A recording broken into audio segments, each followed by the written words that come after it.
Uncle, স্পিকিংয়ের জন্য তো অনেক প্র্যাকটিস করলাম। আঙ্কেল, আপনি আমার একটা পরীক্ষা নেন, দেখে আমি পারি কি না। Okay, tell me yourself. Tell me about yourself.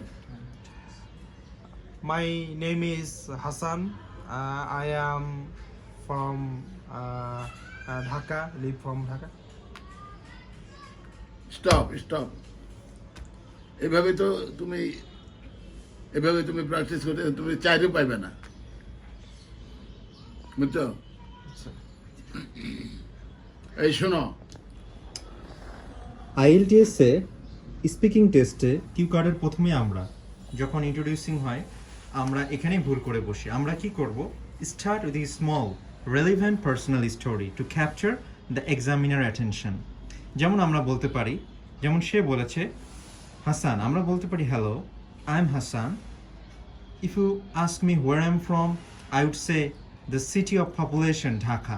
এই জায়গায় আমরা যে ব্যবহার করলাম the city of population Dhaka, এটা কিন্তু আপনারা একটা ইংলিশে চাঙ্ক ব্যবহার করলেন, যেটা আপনাকে আইএলটিএসে অন্য অ্যাসপায়ারেন্টসদের থেকে একটু হলেও পার্থক্য করবে, এবং আপনি আইএলটিএসে যেটা আপনাকে ব্যান্ড বাড়াতে সাহায্য করবে। তারপর বলবেন it's a place where a lot of mosque located. Growing up there taught me to appreciate both fast-paced innovation and the importance of tradition. Dhaka, overall, it's a traditional city, which is from the ancient story